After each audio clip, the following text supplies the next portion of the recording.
혹시 아침에 일어나서 손이 잘 안 펴지거나 손가락 마디가 뻣뻣하신 적 있지 않으신가요? 컵을 들 때 힘이 잘 안 들어가거나 반찬을 집다가 젓가락이 자꾸 미끄러지는 느낌이 드신다면 이건 단순한 나이 탓이 아니라 관절에 이상이 왔다는 신호일 수 있습니다. 아이고, 나이 들면 다 그래 하시며 그냥 지나치시기 쉬운데요. 그래서 오늘은 손가락 관절염과 간단하지만 집에서 할 수 있는 통증 싹 없애는 방법까지 알아보겠습니다. 우리가 하루 중 가장 많이 사용하는 몸 부위가 어디일까요? 바로 손과 손가락인데요. 일어나서 이불을 개고 세수하고 밥하고 TV 리모컨을 누르고 핸드폰 들고 정말 하루 종일 손가락을 쉬지 않고 쓰고 있습니다. 특히 여성분들은 집안일을 더 많이 하시잖아요. 설거지, 청소, 요리까지 손 쓸 일이 한두 가지가 아닙니다. 그러니 손가락 관절에 무리가 갈 수밖에 없는데요. 또 나이가 들면 여성 호르몬이 줄어들면서 관절을 보호해주는 기능이 약해지기 때문에 손가락이 더 쉽게 망가지게 됩니다. 그래서 손가락 관절염은 남성보다 여성 어르신들께 더 흔하게 발생하고 특히 60세가 넘어서부터는 꽤 많은 분들이 손가락 관절염을 겪고 계신데요. 그런데 어제 설거지 오래 해서 그런가 봐. 오늘은 장 봐서 무거운 거 들었더니 그렇지 뭐. 이렇게 생각하고 손이 아픈 걸 대수롭지 않게 넘기시는 분들이 많으신데요. 하지만 관절염은 그렇게 잠깐 생겼다가 없어지는 통증과는 다릅니다. 마디마디가 아프고 붓는 현상이 있는데요. 특히 아침에 일어나서 손이 뻣뻣했다가 움직이면서 좀 풀리는 듯한 느낌이 든다면 이건 단순한 손 피로가 아니라 관절염이 보내는 신호일 수 있습니다. 그리고 손 통증을 그냥 방치하게 되면 온몸으로 퍼진다는 사실 알고 계신가요? 환자의 80%가 여성인 류마티스 관절염 이야기인데요. 대수롭지 않게 생각해서 방치할 경우 뼈에 변형을 불러오고 뇌졸중, 당뇨, 골다공증까지도 올 수 있습니다. 그러니 손통증은 초기에 제대로 관리하는 것이 중요한데요. 그런데 초기에는 조금 불편할 뿐이라서 참고 지내게 되는데 문제는 시간이 지날수록 마디가 붓고 휘고 변형이 오게 되는데요. 그렇게 되면 나중에는 젓가락질도 힘들고 단축 끼우는 것도 어려워 미리 좀 관리할 걸 하고 후회하시는 분들이 참 많습니다. 그런데 헷갈리기 쉬우실 수 있는 게 손이 아프다고 해서 무조건 관절염은 아니라는 건데요. 혹시 방아쇠수지라고 들어보셨나요? 손가락을 굽혔다 펼 때 덜컥덜컥 거리는 느낌이 들고 심하면 아예 펴지지 않는 병인데요. 또 손목 터널 증후군이라는 병은 손가락보다 손바닥 쪽이 저리고 감각이 무뎌지는 증상이 나타납니다. 이처럼 손에 생기는 병은 여러 가지가 있고 증상도 비슷한 경우가 많아서 혼자 판단하면 오히려 병을 키울 수도 있으니까요. 손에 통증이 생기거나 이상한 느낌이 든다면 혼자 참지 마시고 병원에 가셔서 검사를 받아보시길 추천드립니다. 관절염에도 여러 가지가 있는데요. 퇴행성 관절염은 우리가 흔히 말하는 나이 들어서 생기는 관절염입니다. 손을 오랫동안 많이 쓰다 보니 닳아서 통증이 생기고 붓게 되는 건데요. 또 류마티스 관절염은 우리 몸을 지켜야 하는 병사들이 다른 나쁜 세균들을 공격해야 하는데 착각을 해서 자기 관절을 적으로 오해하고 공격해서 염증이 생기는 병입니다. 이런 류마티스 관절염은 나이와 상관없이 생기게 되는데요. 보통 양손의 여러 마디가 동시에 아프고 붓게 됩니다. 류마티스 관절염은 피 검사로 비교적 쉽게 구분할 수 있고 치료 방법도 조금 다르기 때문에 병원에서 검사를 받아보는 것이 좋습니다. 그럼 손가락 관절염은 약만 먹으면 나을까요? 약은 도움은 되지만 약만으로 완전히 낫지는 않습니다. 증상이 심할 땐 진통제나 소염제를 써서 통증을 줄일 수 있고 연골을 보호해주는 약이나 혈액순환을 돕는 약도 도움이 되는데요. 하지만 가장 중요한 건 약만 믿지 않고 생활 속 관리까지 함께 해주는 것입니다. 약은 말 그대로 보조 역할이고 진짜 효과를 보려면 평소 습관이 가장 중요한데요. 그래서 가장 간단하지만 손가락 관절염의 효과 100배인 관리법 알려드릴게요. 바로 따뜻한 물에 손찜질하기인데요. 아침 저녁으로 10분씩만 해주셔도 손가락이 훨씬 부드러워지고 통증이 줄어듭니다. 따뜻한 물에 손을 담그면 혈액순환이 좋아지고 뻣뻣했던 관절이 말랑말랑해지면서 움직이기도 훨씬 쉬운데요. 마치 시들었던 꽃잎이 물을 주면 생생해지는 것처럼 손끝까지 따뜻한 기운이 쫙 퍼지면서 피가 싱싱 잘 돌게 됩니다. 세면대에 따뜻한 물을 받아놓고 세수하실 때 같이 손도 담그어 찜질해주면 좋습니다. 그리고 요즘에는 가정에서 쓸 수 있는 파라핀 치료기도 있어 파라핀 왁스에 손을 넣어 찜질할 수도 있으니까요. 손가락 관절염으로 고생하신다면 손찜질 꼭 실천해 보세요. 그리고 손가락 스트레칭도 매일 하시면 좋은데요. 손가락이 굳지 않도록 꾸준히 해주시면 너무 좋습니다. 방법은 어렵지 않은데요. 우선 손을 쫙 펴주세요. 손가락을 마디마디 하나씩 구부립니다. 5초씩 유지해 주세요. 다시 천천히 펴고 손가락을 바깥쪽으로 살짝 당겨 5초, 반대로 안쪽으로도 당겨서 5초. 무리해서 아프게 하지 말고 약간 당기는 느낌까지만 해주시면 좋습니다. 이걸 하루에 5번씩만 해주세요. 이렇게 해주시면 손이 훨씬 유연해지고 굳는 걸 막아줄 수 있습니다. 또 다른 스트레칭법도 있는데요. 탁자 위에 손바닥을 펼쳐놓고 손가락을 최대한 바닥에 눌러 붙여주세요. 5초간 누르고 천천히 힘을 풉니다. 10회 반복해주세요. 이 동작은 손가락에 펴는 근육을 강화해줘서 아침에 뻣뻣한 증상을 풀어줍니다. 아주 간단하니까요. 꼭 활용해보세요. 혹시 손가락 통증이 좀 심할 때면 관절염으로 수술할까봐 걱정하신 적 있으신가요? 크게 걱정하실 필요는 없는데요. 손가락 관절염은 수술까지 가는 경우가 아주 드뭅니다. 정말 극심한 통증이 있고 손가락이 심하게 휘어져서 생활이 어려운 경우에만 수술을 고려하는 것이 좋으니까요. 수술보다는 비수술적인 치료와 생활습관 관리를 꾸준히 실천하셔서 손을 관리해 보시길 추천드립니다. 손가락 관절염은 한번 시작되면 천천히 나빠지는 병인데요.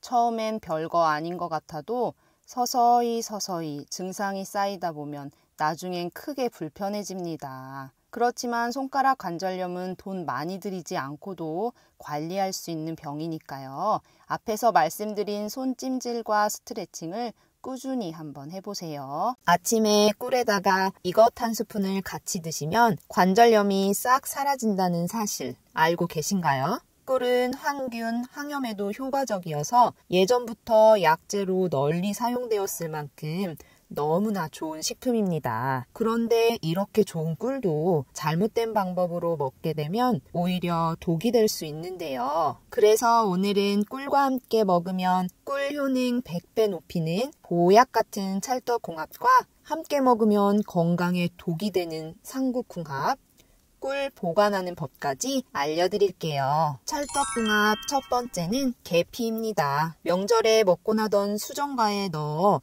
맛과 향을 더욱 좋게 했던 계피가 치매 예방도 해준다는 사실 알고 계셨나요? 계피는 치매의 특징인 뇌 속에 나쁜 단백질이 쌓이는 것을 막아주고 뇌 기능을 향상시키는 데도 도움을 주는데요. 이렇게 좋은 계피는 특정 나무 껍질에서 나오는 향신료로 치매 예방뿐만 아니라 다양한 건강 효능이 있습니다. 계피는 우리 몸의 해로운 세균들과 싸우고 염증을 가라앉히는 효과가 있는데요. 실험해본 결과 많은 식품들 가운데 항염증 효과가 가장 큰 것으로 나왔습니다. 계피뿐만 아니라 꿀에도 항염증 성분이 풍부하여 계피와 꿀을 함께 먹게 되면 관절염에 특히 좋은데요. 덴마크의 한 대학에서 진행한 연구에 의하면 의사가 관절염 환자들에게 매일 아침 식사 전 꿀과 계피가루를 먹게 했더니 200명의 환자 중에서 73명이 일주일 안에 통증이 가시고 한 달 안에 거의 모든 환자들이 통증 없이 걸을 수 있게 되었다고 하는데요. 관절염에 너무 좋은 계피 꿀차 알려드릴게요. 아침 공복에 꿀 2스푼과 계피가루 3분의 1스푼을 따뜻한 물에 섞어 드시면 되는데요. 이때 계피 꿀차를 더욱 부드러운 맛으로 드시고 싶으신 분은 우유를 추가하시면 됩니다. 꿀과 계피를 함께 먹으면 관절염뿐만 아니라 우리 몸의 면역력도 높여주고 병균이나 바이러스 공격에서도 보호해주니 계피 꿀차 꼭 드셔보세요. 찰떡궁합 두 번째는 우유입니다. 나이가 들면서 점점 깊게 잠을 못 자는 분들이 많은데요. 불면증이나 코골이 등으로 건강한 잠을 자지 못할 경우 치매에 걸릴 확률이 높다는 사실 알고 계신가요? 미국 의사협회에서 한 연구를 보면 건강한 깊은 잠을 못 이룰 경우 치매를 유발하는 성분이 쌓여 향후 17년간 치매에 걸릴 위험이 더 크다고 합니다. 이렇게 중요한 잠을 잘 잘 수 있는 방법이 있는데요. 바로 꿀과 우유를 같이 먹는 것입니다. 꿀에는 수면을 유도하는 트립토판이라는 특별한 성분이 있는데요. 이 성분은 행복한 기분을 느끼게 해주는 행복 호르몬인 세로토닌과 잠을 잘 자게 해주는 호르몬인 멜라토닌을 만드는데 도움을 줍니다. 우유에도 꿀과 마찬가지로 수면의 질을 높여주는 트립토판이라는 특별한 성분이 들어있는데요. 그래서 꿀과 우유를 같이 먹게 되면 그 특별한 성분의 효과를 배로 얻게 되고 건강한 잠을 잘 수 있습니다. 특히 자기 전 꿀을 탄 우유를 따뜻하게 마시면 잠을 푹 잘 수 있게 도와주는데요. 건강한 잠은 치매에 걸리지 않게 해주니까요. 밤에 잠이 잘 오시지 않으시는 분들은 꼭 드셔보세요. 또 꿀은 항산화 물질과 세균을 죽이는 성분을 포함하고 있어 면역력을 높여주는데도 도움이 되는데요. 우유에도 면역세포의 원료인 단백질과 칼슘이 풍부해 면역력을 높여주는데 으뜸입니다. 그런 꿀과 우유는 함께 먹게 되면 신진대사를 활발하게 해주고 면역력을 키워주는 환상의 조합이니까요. 꿀을 탄 우유를 자주 드셔서 면역력도 높이고 치매도 예방해보세요. 세 번째 찰떡궁합은 바로 무입니다. 우리나라 사람들 중 하루 80명이 폐렴으로 사망한다는 사실 알고 계셨나요? 우리나라에서 폐렴으로 인한 사망자 10명 중 9명이 65세 이상으로 알려져 어르신들은 더욱 각별한 주의가 필요한데요. 폐렴은 기침, 가래, 호흡곤란 등의 증상이 나타나고 기침은 마른 기침에서 시작해서 점차 가래가 섞인 기침으로 변하게 됩니다. 이런 기침과 가래에 도움되는 찰떡궁합이 바로 꿀과 함께 먹는 무입니다. 꿀은 자연적인 항균 작용으로 기침을 완화하는 데 도움을 주어 목을 진정시키고 기침을 줄여주는데요. 또 무는 가래를 배출하는 데 탁월한 효과가 있고 비타민 C와 수분이 풍부합니다. 그리고 무의 맵고 아린 맛을 내는 시니그린이라는 성분이 기침을 먹게 하고 가래를 사귀는데 도움이 됩니다. 이렇게 함께 먹으면 좋은 꿀과 무로 무꿀차 만드는 방법 알려드릴게요. 먼저 무꿀차를 담을 유리병은 열탕 소독해서 준비하신 후 잘 말려주세요. 다음 무는 껍질까지 깨끗하게 씻어 얇게 채 썰어주시는데 무 껍질에는 좋은 영양소가 많으니까 껍질째 썰어주시고요. 유리병에 무와 꿀을 넣어주시면 되는데요. 주의할 점은 무가 꿀보다 많으면 곰팡이가 생길 수 있으니 꿀의 양을 무보다 2배 정도 넣어주시면 됩니다. 이 상태로 냉장고에 넣어서 2에서 3일 숙성시킨 후 드시면 되는데요. 컵에 1~2스푼을 떠서 담아주신 후 따뜻한 물을 부어주시면 기침, 가래 싹 없애주는 무꿀차 완성입니다. 네 번째 찰떡궁합은 들깨입니다. 고혈압, 뇌졸중 등의 심혈관 질환은 보통 남성 질환으로 알려져 있지만 60대 이상의 여성에서는 심혈관 질환 환자가 남성보다 더 많다는 사실 알고 계셨나요? 나이가 들수록 심혈관 질환 여성 환자 수가 늘어나고 있다는 이야기인데요. 그러니 평소 식습관 관리를 통해서 심혈관 질환의 위험을 줄이는 게 필요합니다. 이럴 때 도움되는 식품이 있는데요. 바로 들깨입니다. 들깨에는 필수 지방산인 오메가3 성분이 풍부하여 혈전 생성을 방지하고 혈소판 응고를 막아주는데요. 이를 통해 혈액순환을 원활하게 해주고 혈관 건강에 도움을 줍니다. 또 혈중 콜레스테롤 수치를 낮추는 데도 효과적이고 혈관의 노화도 늦춰주어 심혈관 질환을 예방할 수 있습니다. 그런데 들깨뿐만 아니라 꿀도 심혈관 질환 예방에 너무 좋은데요. 꿀은 나쁜 콜레스테롤 수치를 낮춰주고 좋은 콜레스테롤 수치를 높여주는 효과가 있어 심혈관 건강을 개선하는데 도움을 줍니다. 그러니 들깨와 꿀을 같이 먹으면 심혈관 건강에 너무 좋겠지요. 그럼 들깨와 꿀 같이 먹는 방법 알려드릴게요. 들깨가루 3숟가락, 꿀 1숟가락, 소금 약간 준비해 주시고요. 컵에 들깨가루를 넣어주세요. 따뜻한 물을 조금 부어 잘 풀어주시면 됩니다. 그 다음 꿀을 넣어주시고요. 마지막으로 소금을 약간 넣어주시면 더욱 감칠맛이 있는 들깨꿀차 완성입니다. 만들기 너무나 쉬우니 꼭 챙겨 드셔서 심혈관 건강도 지키셨으면 좋겠습니다. 함께 먹으면 꿀 효능 100배 높이는 찰떡궁합 5번째는 생강입니다. 독특한 향과 매운맛이 매력적인 생강이 치매 치료에 효과가 높다는 이야기 들어보셨나요? 생강은 수천 년 동안 요리에는 물론 약으로도 사용되어 왔는데요. 우리나라의 건국대학교와 미국의 한 기업이 알츠하이머성 치매 치료에 효과적이라고 밝혀진 여러 가지 식물성 약재를 비교한 결과 생강과 강황이 치매를 일으키는 독성 물질로부터 신경세포를 보호하는 능력이 가장 높게 나타났다고 밝혔습니다. 생강과 강황이 치매 치료에 가장 뛰어난 식품이라는 이야기인데요. 꿀은 동의보감에서 오장육부를 편안하게 하고 기운을 돋우며 비위를 보강하고 아픈 것을 먹게 하며 독을 풀어준다라고 기록되어 있는데요. 예로부터도 꿀을 약품 및 식품으로 사용해 왔다는 것을 알 수 있습니다. 이렇게 좋은 생강과 꿀을 함께 먹는 방법 알려드릴게요. 바로 꿀생강청입니다. 먼저 생강은 껍질을 벗겨 사용하는데요. 생강의 껍질을 벗길 때는 흐르는 물에서 껍질을 문지르면서 여러 번 씻으시면 되고요. 자잘한 껍질은 칼을 이용해 벗겨내주세요. 그 다음 물기를 잘 빼주는 게 중요한데요. 그래야 나중에 생강청을 만들었을 때 곰팡이가 생기지 않기 때문입니다. 물기를 다 뺀 생강을 갈아주시면 되는데요. 믹서기에 넣고 갈아주시면 되고요. 소독된 유리병에 곱게 간 생강을 담아주고 그 위에 꿀을 넣어주세요. 이때 소금도 2꼬집 넣어주시면 되는데요. 냉장고에서 1, 2주 숙성시켜주면 완성입니다. 따뜻한 물에 꿀 생강청을 2스푼 정도 넣어 섞어주세요. 치매에 너무 좋은 꿀 생강차 자주 드셔서 건강하게 오래오래 사셨으면 좋겠습니다. 꿀 효능 100배 되는 찰떡궁합 6번째는 마늘인데요. 한국인들에게 마늘은 뗄래야 뗄 수 없는 식품이죠. 각종 반찬과 찌개, 국까지 정말 매일매일 사용하실 텐데요.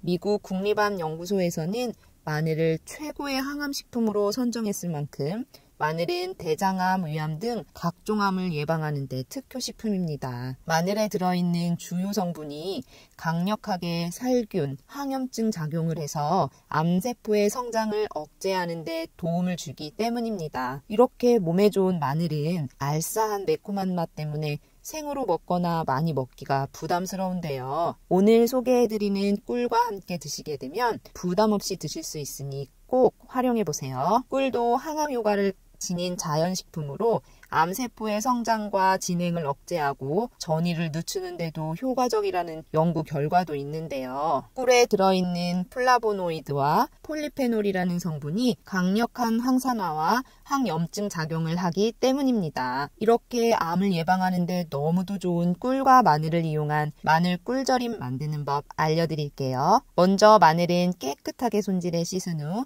찜기에 10분간 쪄주세요. 골고루 익도록 중간에 한번 뒤적여주시면 좋고요. 이렇게 마늘을 쪄주시면 마늘의 알싸한 맛이 제거돼요. 10분 뒤에 가스불을 끄고 잔열에 마늘을 뜸들이면서 식혀주세요. 마늘을 식히는 동안 마늘 꿀절임을 담을 유리병을 열탕 소독해서 물기를 말려주시고요. 마늘이 다 식으면 유리병에 넣어주시고 꿀을 넣어 섞어주세요. 꿀은 너무 많이 안 넣으셔도 되고 마늘 전체에 꿀이 발린다는 느낌으로만 섞어주세요. 꿀과 마늘을 다 섞은 후 냉장고에 넣어서 일주일 정도 숙성시켜 드시면 좋은데요. 마늘의 알싸한 맛은 없고 달콤해서 부담 없이 맛있게 먹을 수 있는 마늘 꿀절임 완성입니다. 마늘 꿀절임은 3알에서 4알씩 하루에 2번 정도 드시면 좋으니 꼭 만들어 드셔서 건강하게 지내셨으면 좋겠습니다. 치매 예방에도 도움되고 암 예방도 할 수 있는 너무도 좋은 꿀. 그런데 꿀이라고 다 같이 좋은 꿀이 아닌데요.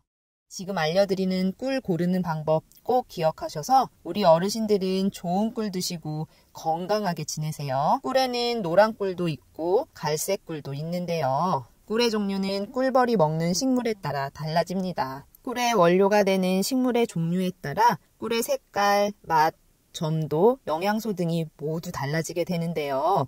우리나라에서는 아카시아 꿀, 밤꿀, 유채꿀, 자파꿀 등을 많이 볼 수 있습니다. 아카시아 꿀은 아카시아 꽃에서 수집된 꿀로 색이 맑고 맛이 부드러운데요. 밤꿀은 다른 꿀에 비해 짙은 갈색이며 향이 진하고 쌉쌀한 맛이 납니다. 밤꿀은 항산화, 항균, 항염 효과가 좋아 약용으로 많이 찾는 꿀입니다. 자파꿀은 여러 가지 꽃에서 수집된 꿀을 말하는데 다양한 꽃의 꿀이 혼합되어 있어 그 맛과 향이 다양해요. 그럼 어떤 꿀을 먹는 게 좋을까요? 꿀을 고를 때는 2가지를 꼭 확인하세요.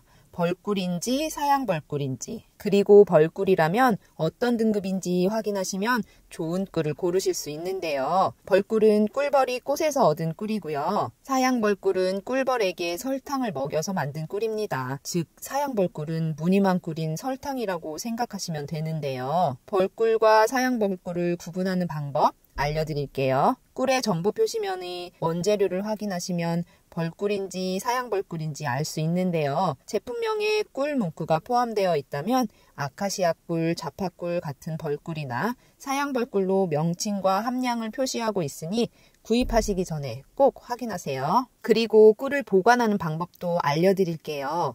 꿀은 잘만 보관하면 썩지 않는 식품인데요. 꿀의 높은 당도와 부패 방지 효소 때문입니다. 따라서 햇빛이나 공기, 열, 수분 등에 노출되지 않도록 해주면 유통기한과 상관없이 오랫동안 꿀을 드실 수 있으세요. 겨울에 꿀이 하얗게 굳어진 거 본 적 있으신가요? 꿀은 반드시 상온에서 보관하셔야 하는데요. 온도가 15도 이하로 떨어지면 꿀 속의 포도당이 하얗게 굳어지기 때문입니다. 꿀의 효능에는 이상이 없으니까요. 45도 정도의 미지근한 물에 중탕으로 녹여주시면 됩니다. 그리고 꿀을 보관할 때 가장 주의해야 할 것은 물이 들어가지 않도록 하는 건데요. 꿀을 풀 때는 반드시 물이나 침이 묻지 않은 새 숟가락을 사용하고 잘 밀봉해서 보관해 주세요. 꿀에 물이 들어가면 곰팡이가 필 수 있습니다. 꼭 기억하셔서 건강하게 꿀을 드셨으면 좋겠습니다. 그러면 꿀과 함께 먹을 때 건강에 독이 되는 삼국궁합 알려드릴게요. 첫 번째는 바로 양파입니다. 양파에는 비타민C가 풍부하게 들어있어 우리 몸의 면역력을 높여주는데요. 혈액을 맑게 해주는 성분도 들어있어 혈액순환을 도와주고 심장 건강에도 좋습니다. 그런데 이렇게 좋은 양파를 꿀과 함께 먹게 되면 우리 몸에 독이 된다는 사실 알고 계셨나요? 꿀과 양파를 같이 먹게 되면 과민성 대장 증후군이나 다른 소화장애를 가진 분들은 양파를 먹고 나서 복통, 가스와 복부 팽만감을 경험할 수 있는데요. 양파와 꿀 둘 다에 들어있는 당 성분이 소장에서 잘 흡수되지 않고 대장으로 넘어가 장내 세균에 의해서 가스를 생성하고 복부 팽만감이나 통증을 일으키기 때문입니다. 그러니 평상시 소화가 불편하신 분은 꿀과 양파를 함께 드시는 것은 피하시는 게 좋습니다. 삼국궁합 두 번째는 바로 두유입니다. 두유는 콩으로 만들어진 음료로 고단백, 저지방으로 건강에 좋은 식품인데요.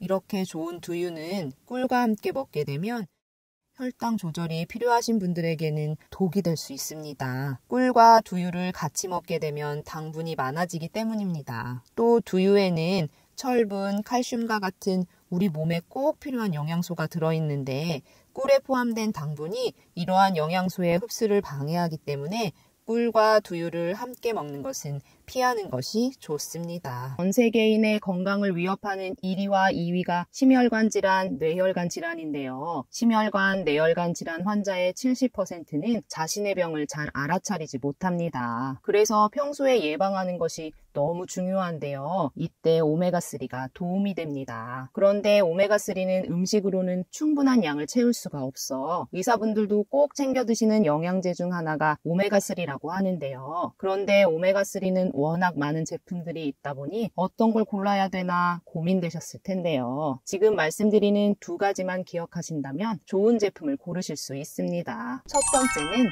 순도입니다. 오메가3에 들어있는 EPA라는 성분은 만병의 근원인 염증을 줄여주고 혈액순환을 원활하게 해주는데요. 또 DHA 성분은 뇌 건강을 유지하고 기억력을 개선하는 데 도움을 줍니다. 그래서 치매도 예방할 수 있는데요. 그런데 같은 크기의 알약이라 해도 제품마다 함량이 천차만별입니다. 그래서 한 알의 성분이 얼마나 들어있는지 따져보는 것이 중요한데요. 함량이 부족한 건 4알 이상을 먹어야 하루 권장량이 채워집니다. 오메가3는 대부분 가장 싼 원료인 고등어 기름, 해조류, 콩기름 같은 동물성, 식물성 기름으로 만들고 있는데요. 저렴한 원료가 나쁜 것은 아니지만 고등어 기름, 해조류, 콩기름에는 혈관을 청소하는 작용이 우수한 DPA 성분이 적고 정작 혈액순환을 개선하지 못하는 식물성 원료도 있기 때문에 구매 전에 순도와 함량을 꼭 확인해보세요. 두 번째는 제조사입니다. 오메가3는 매일 꾸준히 먹어줘야 하기 때문에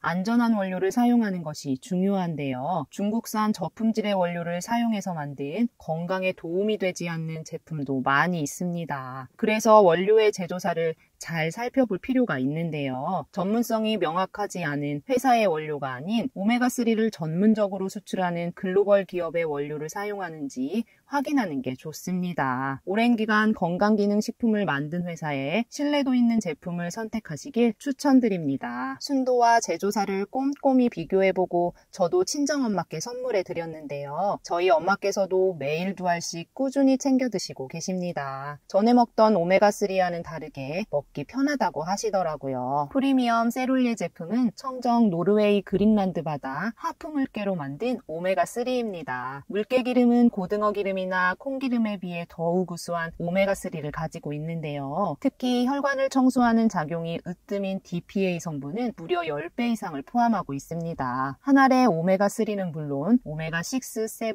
9이 들어있고 물개기름에서만 얻을 수 있는 DPA 그리고 비타민 D, E까지 하루에 간단히 2알만 먹으면 하루 권장량을 모두 채울 수 있는데요. 롯데홈쇼핑에서도 소개했었던 프리미엄 영양제로 혈액순환 개선부터 뇌 건강까지 챙길 수 있는 인증된 최고급 영양제입니다. 노르웨이에서 가장 큰 건강기능식품 제조사에서 만들어 35년 넘게 판매하고 있어 더욱 안심하고 드실 수 있는데요. 특히 공기나 빛과의 접촉으로 영양제의 효과가 감소하거나 독성물질로 변할 수도 있는 산패를 최소화하는 알루미늄 케이스에 담겨 있습니다. 노년기 건강을 위해 품질 좋은 오메가3 꼭 챙겨 드시길 추천드릴게요.